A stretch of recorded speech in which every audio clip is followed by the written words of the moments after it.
This is lesson 2, part 2, dealing with administrative law.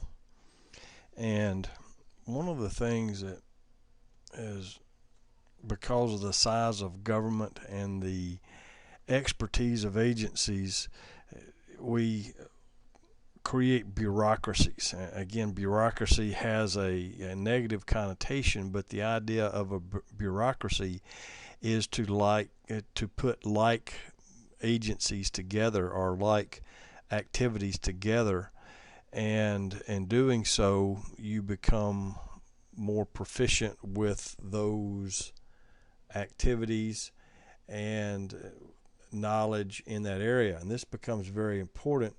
The agencies begin to specialize in a particular discipline. State agencies do this as well. They will have pretty much the same administrative functions in state government as they do in the federal government. Now, here's something that's interesting. The legislative branch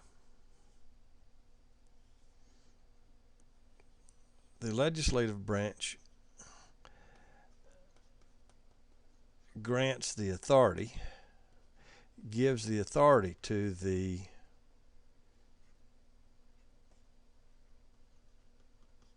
agencies to act.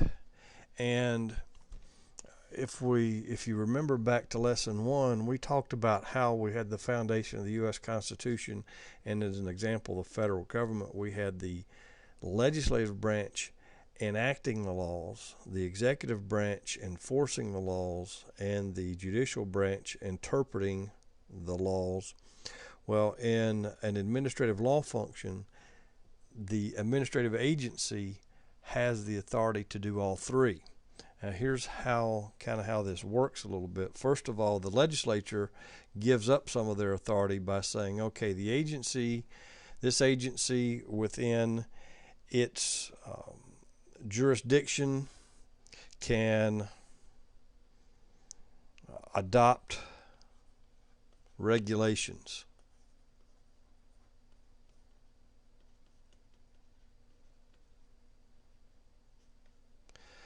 They can then, through their administrative function, they can enforce the regulations.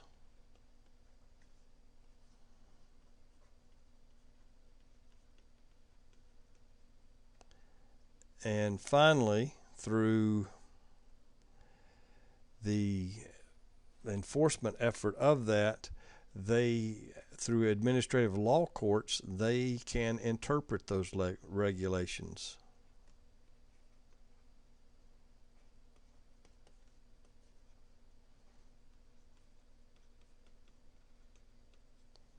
Now, this looks like a violation of the separation of powers, but it's been upheld by the courts as, again, being an efficient system. Just a real quick review. Congress will consider a matter, pass a law. A federal agency, let's say the FBI, would enforce that law, go out, arrest someone for a violation of that law. They would be penalized. Or Congress may set a civil penalty for a violation of a law, and it would go through the court system.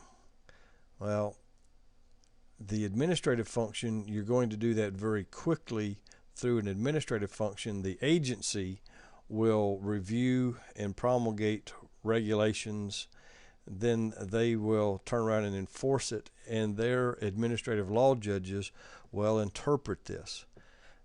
You may think that there's an extreme bias when they do this type of activity, and there would be a little bit, but the judges, the administrative law judges, are reviewed for their impartiality, and there is some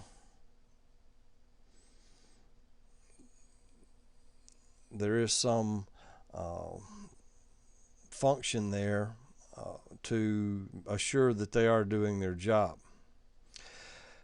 Regulations are posted in the Code of Federal Regulations. The CFR is where we would go and look for the regulations, and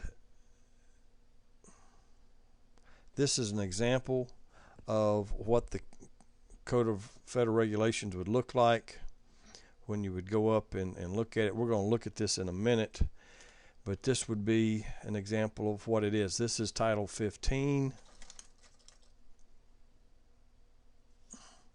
We have here Title 15, Commerce and Foreign Trade, Chapter 4, Part 400, 400.2, Definitions, and this is going to give us definitions. I've not put the whole thing on here because of the space, but it's going to give you, like, for example, 402E is foreign trade zones, and it's going to give us a definition: a restricted access site in or adjacent to a customs port of entry. And through this we gather those definitions.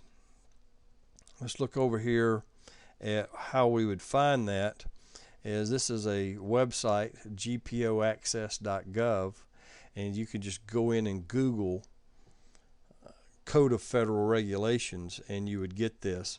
And by coming up to the Code of Federal Regulations, over here on the left side you see a browse and search feature, and I'm going to click on that browse and search feature, and it will bring up the available CFR titles, and I can scroll through this and scroll down. Here's domestic security, agriculture, animals and animal projects, energy, banks and banking, commerce and foreign trade. I click on this is the latest one, January of 2011, and I come down here and I can search by term or whatever. Over here on section 2, volume 2, chapter 3, I click on international trade, and again I come down and I have regulations of the Foreign Trade Zones Board. Here's the scope, the definitions, 400.2, and this is where we were a minute ago under the definitions. When there is a proposal to change the Code of Federal Regulations, they have to give notice, and that notice is given through the Federal Register. Let me back up for just a second and let's talk about this. When a bill becomes law, and this is the House of Representatives page, www.house.gov, the Congress, a congressman would present a bill and it would go through the process. Well, how do we know where the bills are? So down here, this is on their page, you can go to it. You can find over here on the right side where it says bill status. We can click on bill status and it will take us to where we look in the 111th Congress,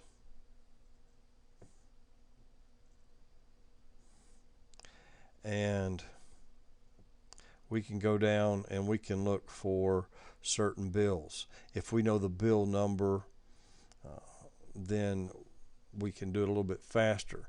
Some of the bills will originate in the Senate. This is the Senate page, and over here they have active legislation. So we'd click on active legislation and scroll down, and we can find here is active legislation on abortion right here in the middle of the page.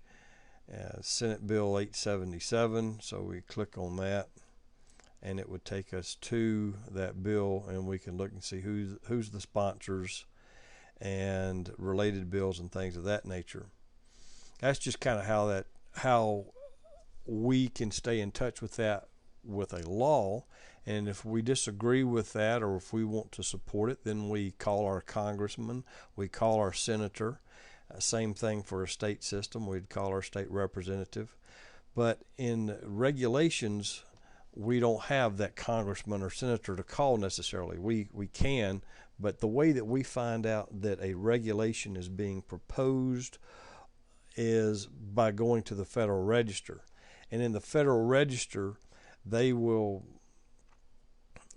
propose the regulations. They're published in the Federal Register, and there will be a notice of a hearing. So there will be, it would say, okay, we have a proposed regulation on the banking industry. We're going to have a hearing in Cleveland, Ohio on the 1st of July, and if you have comments or whatever, you can add comments to that. That's kind of how we keep up with that. We don't need to get into a lot of detail of this. Again, I'm just trying to familiarize you with how, if you were involved in a business enterprise and you needed to comment on a potential regulation that would affect your business, this is how you would go about doing it.